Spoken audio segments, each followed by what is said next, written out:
Well, that didn't bloody go to plan, now did it? Hey, cats and kittens. I just wanted to give a quick update and summary of how today went and obviously what the result was in the end. Obviously, not the result we were looking for. No result at all, really, at the end of the day. Didn't even get to race. So there's that. Firstly, though, I just wanted to give a massive thank you. It was actually a little bit overwhelming, to be honest, this morning. Over the course of the morning, I would have got around 50 messages from people just wishing me good luck and saying let us know how it goes, and they were riding with me on it, which is not something I expected. I didn't expect this many people to take an interest and get invested in this, coming along with this journey with me. It's pretty phenomenal. It means, to be honest, more than you would know. Honestly, from the bottom of my heart, thank you so much to everyone who is. And obviously, as well as that, there's been an inflooding of messages post seeing my story that things didn't go to plan today, and people reaching out to, obviously best wishes and all that, and to, trying to give me some pretty good positive vibes, which, especially certainly after it first happened, I definitely probably needed. So again, I can't thank you enough. Like it's appreciated more than you would know. So to give a bit of a summary and rundown of the day, the race was scheduled for 11:20 in the morning. Myself and my coach Vass got there around 10:15, 10:20, give us an hour to prep and do the warm up. And so I started warming up and started doing what's called tempo runs, which is kind of just a little bit of jogging, really up and back and forth, just to get the blood moving, get some drills started. But then about 10 minutes into warming up, we heard an announcement over the speakers to get over to the officials desk, where the officiating team told us they hadn't brought a wind gauge and they were going to have to leave to go get that. Now, for a bit of context, for the race to be WPA, World Para Athletics, qualifying approved, so for my time to count to go towards qualifying for Worlds, they need a wind gauge there.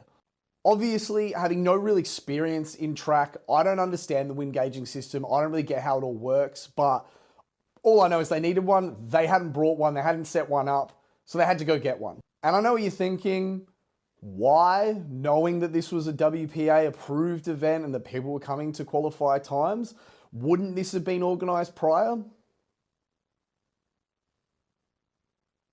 I don't know. You have to ask someone else that. It is what it is. Can't control that, so there's no point getting worked up about it. But so they said they had to go get one. And that they didn't know what time it was going to be, that it's about, an hour there and back from the place they had to get it. And so that there might be a slight delay, but it should still be running. So we were still preparing for our time to be what it was originally for the race. So really, we held off finishing the warm-up by about 10, 15 minutes to account for that slight delay they were offering. And then we started again 10, 15 minutes later, getting into the warm-up, getting me ready again. Vass is, controlling all of this. He's an absolute jet. He knows what to do. So he's helping me get prepped, make sure I'm going to be right. I had a bit of tightness through my hips through the warm-up, which is pretty standard for me. So Vass did some body work on me just to get me loosened up, had me feeling amazing. And then we got all the way up to my run-throughs, which when you start doing the longer runs to see what your max speed and everything's going to be, really get you race ready. And that's about 10 minutes before the race. You just do a couple of run-throughs ready to go. When we got the announcement that the 100-meter race was going to be pressed from 11:20 to 12:15, so an hour away. With that, we took a break, about 20, 30 minutes, tried to stay warm, pants on, jumper on, a little bit of movement around, just to keep the legs warm, keep the body flowing. You don't want to get too much of a regression, obviously. So after that 20, 30 minutes, we continued the warm-up. I chucked my spikes on and did a few build-up runs. And from there, we did a little bit more trigger work through my hips and my glutes to get everything firing really well. And then I did a 30-meter run, sort of moving at sort of my max pace, basically.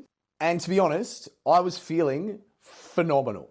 First time wearing a proper high-grade level pair of spikes that Vass had given me after looking at mine and seeing they weren't that great. It's the first time on the type of track that they use, which is a high-grade track, extra bounce back from it. I was feeling great. I was real confident that, yeah, I've got this. I've got this today. We're going to do it, which is the first time I've actually felt like that in the whole lead-up. So we're there, we're about 15 minutes out. It's my last run through to do, the last 60-meter run through before we race. I'm feeling great, I'm confident. we're set. We're good to go. So I set myself down at the start line. I take off for my 60 meters. I'm moving. I'm feeling great. And at about the 50-meter mark, I feel a bit of a grab in my leg. And it was so subtle, so little, that Vass just thought I'd had a misstep, that I just fucked my stride up, basically. It wasn't sharp enough that I had to grab it hard or anything like that. I was still able to finish out the run. I just felt it, and I felt, ooh, that doesn't feel great. And then I giggled to myself a little bit and thought, fuck, imagine if I've just pulled my hammy. And then after that, Vass took me to do some tests. He was like, let's just check it, make sure it's okay. So we did some tests through some hip bridges and stuff like that. A whole heap of physio shit I don't understand. But he realized like probably what it is and started asking, you know, is this really worth taking the risk of you running this out if we could full on rupture it and you're totally fucked? So at this point, I, to be honest, started lying to myself and to Vass, going like, nah, I'm actually fine. I think it feels fine. I'll be all good. I'm racing today. We're good to go. And Vass said, cool, man. Look, we're going to leave this for you to make this decision. But before we do, let's do some more testing, which we did. And then he was like, all good. Let's just go do one more run through and just see how you move and how comfortable you feel. And then it's your call. If you want to do it, we're good. So I went back down to do another 60 meter, went down, set myself up, took off. And as soon as I took off, I knew what was wrong. The leg wasn't moving the way I wanted to. There's a bit of pain. I was running with a bit of fear, really, that it was going to get bad. I couldn't put myself 100% into it. And that's when the reality set in and I realized, you know, today wasn't going to happen. And it left me pretty shattered, not going to lie. I had to make the call to not run, which left me pretty fucking flat. So, you know, I went and sat down and kind of just, you know, let it sink in, take it in that, you know, this isn't happening and something might be wrong here.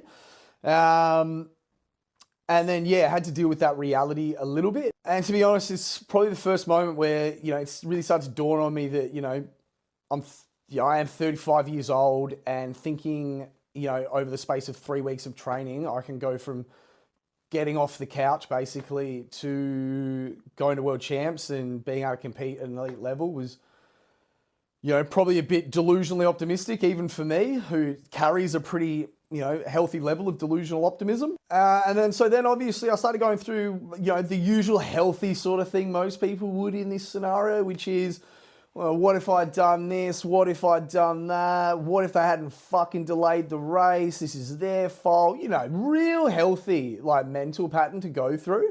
When the reality is it's no one's fault. You know, it's just what happens in this sport. And, you know, Vass was incredible in keeping me, you know, pretty level with it and keeping me pretty positive. And like he said, you know, this kind of, you know, this makes you a real sprinter, really, once you've had an injury like this set you back. So, you know, he did everything he could to kind of keep me as positive as possible.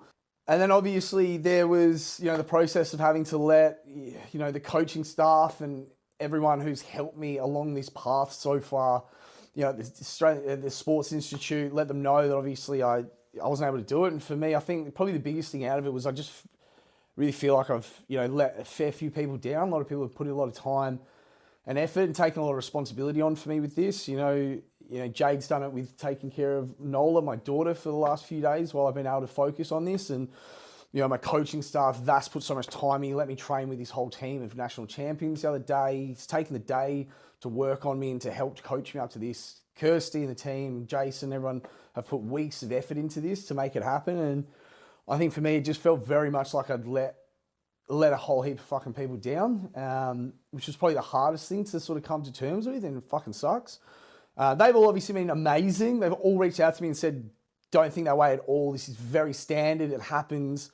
You know, it's no, you know, skin off their nose, and they're still happy to roll with it and put things in place. But, you know, everyone can say the amount of positive things they want, and it's still going to feel pretty fucking shit, and you can't help the way you feel, and that's just how I feel about it. But everyone has been amazing, so, you know, I can't thank them all enough. And obviously I started going through the thought process of like, look, maybe this was, you know, a pretty fucking stupid idea to even try and do this and take it on, and maybe this was the universe's way of saying, like, this is what happens when you try and, you know, fucking become a world champion or something at 35 years old with no experience in it, you fucking idiot. But, you know, amazingly, like, you know, Jade reached out and said, don't think like that. You know, if this is just a hurdle, you're going to be great. Jai did the same thing, and so is the rest of the team. So I can't thank them enough for sort of helping me get through that little mental block. And so from now, it's a matter of sort of, I guess, seeing the damage, finding out what's done. So, this evening and for the rest of tonight, it's going to be me here, leg raised in an angled position with an ice pack underneath there, 20 minutes on, 20 minutes off, standard stuff, and, drown my sorrows in a nice cup of tea and, a few little snackies, which is what I'm going to do tonight while I do any other time I'm having a bit of a bad time mentally, and that's probably binge watch Lord of the Rings marathons, to be honest. And then the team's already got the plan in place for me, which is tomorrow morning, go to the track, see Vass, get some physio work done. He's not just an elite level sprint coach, he's also an elite physio. I saw him for an hour on Thursday, and he fixed some of the biggest problems I had in my body, and had me moving better than I ever have, which was incredible.